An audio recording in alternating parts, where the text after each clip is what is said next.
There is a pattern that Windows users with older hardware have been observing for years. That gets dismissed as paranoia when it is raised in casual conversation, and that, when you look at the evidence carefully, turns out to be a real phenomenon with specific causes that are worth understanding. Windows Update is slowing down older PCs, not slowing them to unusable levels in most cases, not through a single dramatic intervention, but gradually through the cumulative effect of updates that add features, services, and capabilities that work fine on current hardware and that impose increasing overhead on older hardware. The slowdown is real, measurable, and, in my reading of the evidence, substantially intentional in the sense that Microsoft knows it is happening and has made the strategic choice to accept it rather than prioritizing performance on older hardware. The effect pushes users toward upgrading, which benefits Microsoft's and Windows OEM partners' business. The alternative, which is to configure Windows to run well on older hardware, would not produce that commercial benefit. I want to walk you through the specific evidence, the mechanisms by which the slowdown happens, and what the realistic options are for users whose machines are being affected. Let me start with the specific evidence.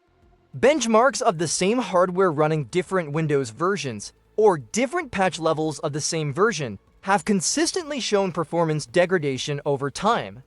A Windows 10 installation that was benchmarked on a specific machine in 2020 and then benchmarked again in 2026 with the same hardware, the same settings, and the same workload typically runs measurably slower in 2026. The difference is not subtle in some cases. Boot times are longer, application launches are slower. Responsiveness is lower. The cumulative effect of years of updates is a machine that feels worse than it did when it was new, despite the hardware being unchanged. The specific mechanisms by which this happens are several. Windows Update adds new services that run in the background. Each service consumes a small amount of CPU, memory, and input-output bandwidth. On current hardware with plenty of resources, the consumption is imperceptible. On older hardware with less headroom, the consumption accumulates into visible slowdown. The number of background services in modern Windows is substantially larger than it was in earlier versions, and each major update tends to add more.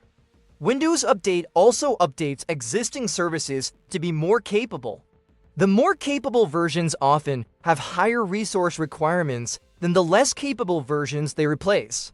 Windows Defender, for example, has gained many capabilities over the years, and the resource requirements have grown correspondingly. On a new machine, the additional resource usage is not noticeable. On an older machine, the additional usage can mean the difference between smooth operation and the occasional stutter. Windows Update includes security-related changes that impose overhead on every operation. The various sandboxing, attestation, and verification systems that modern Windows uses for security each impose some computational cost. The costs are small individually but accumulate. Older hardware without specific hardware support for some of these features can pay a higher cost than newer hardware that has the relevant features. Windows Update changes the user interface and the subsystems that support it. The UI frameworks in modern Windows are more resource-intensive than those of earlier versions. The transparency effects, the animations, the adaptive rendering, the various visual improvements all require GPU and CPU time. Older GPUs handled these with more difficulty than newer ones, and the overall effect is that the UI feels slower on older hardware than it did on the same hardware running an earlier Windows version. Windows Update affects the driver model and the compatibility layers. Drivers that were optimized for earlier versions of Windows may be replaced with newer versions that have different performance characteristics. In some cases, the newer drivers are faster. In other cases, they are slower, particularly on older hardware that the driver vendor may not have optimized for. Windows Update includes telemetry and diagnostic functionality that has grown over time. The telemetry systems continuously monitor what Windows is doing and report aggregated information to Microsoft. The monitoring has costs and the costs on older hardware are more noticeable than on newer hardware. The cumulative effect of all of these changes is that a Windows installation, as it is updated over years, becomes progressively heavier. The heaviness does not necessarily affect new hardware. The heaviness very clearly affects old hardware. Now, is this intentional? I use the word intentional in a specific sense. I do not believe that Microsoft is deliberately trying to slow down older hardware in a malicious sense. The specific individuals working on Windows are, as far as I can tell, trying to build a good operating system that serves users well. But the strategic decisions that shape Windows are made at a level where commercial considerations apply, and the commercial considerations do not prioritize performance on older hardware. Microsoft's business model benefits when users upgrade their hardware. The company's partnerships with PC manufacturers benefit from upgrade cycles. The Windows division's revenue is more predictable when users are on recent hardware. The features that Microsoft wants to develop tend to assume recent hardware. The specific calculus that Microsoft would need to make to optimize aggressively for older hardware would prioritize outcomes that do not serve Microsoft's commercial interests. The result is that the strategic choices have consistently favored capabilities that require current hardware over optimizations that would keep older hardware performing well. This is not an accusation of malice. It is an observation about how the commercial incentives shape the product. The user whose older hardware feels slower after years of Windows updates is experiencing the accumulated effect of those strategic choices. The introduction of Windows 11 made this pattern more explicit. Windows 11's hardware requirement effectively ended support for older hardware that Microsoft could have continued to support. The TPM 2.0 requirement, the specific processor generation requirement, and the various other requirements are defensible on security and feature grounds, but they also conveniently require users with older hardware to upgrade if they want to stay on the current Windows version. The alternative, which is to continue updating the older hardware with a version of Windows that supports it, has been explicitly rejected by Microsoft. For users whose hardware is being affected by the Windows slowdown pattern, the options are several. The first option is to accept the current state and continue using the older Windows version for as long as it is supported. Windows 10 is still supported through a specific end-of-life date, and users can continue running it. The slowdown pattern will continue to accumulate, but the machine will continue to work. The second option is to upgrade the hardware. This is the option Microsoft's ecosystem is designed to produce. For users who have the budget and the inclination, buying a new Windows PC will restore performance at the cost of spending money.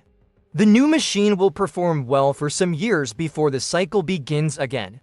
The third option is to optimize the existing Windows installation. There are tools, including the same privacy-focused tools I have recommended in other videos, that can disable services, reduce telemetry, and generally reduce the overhead that Windows imposes. A well-optimized Windows installation on older hardware can perform substantially better than a default installation.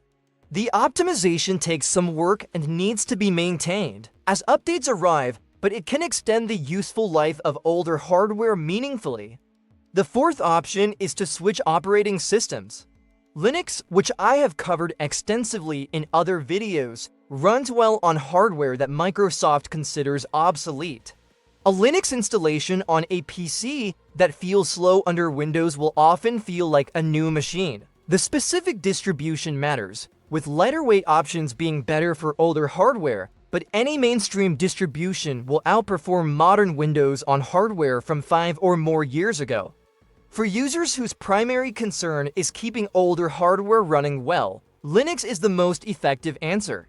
The fifth option is to accept the new equilibrium where computers are expected to be replaced more often than they used to be. This option is the one that Microsoft and its ecosystem would prefer, but it is at odds with environmental concerns about electronic waste and with economic concerns about forced spending on hardware that is still functional. Users who find both of these concerns compelling may be more motivated to pursue the other options. The broader observation is that the question of who a computer belongs to is being answered through the accumulated effective updates in a way that favors the vendor's commercial interests over the user's ownership interests.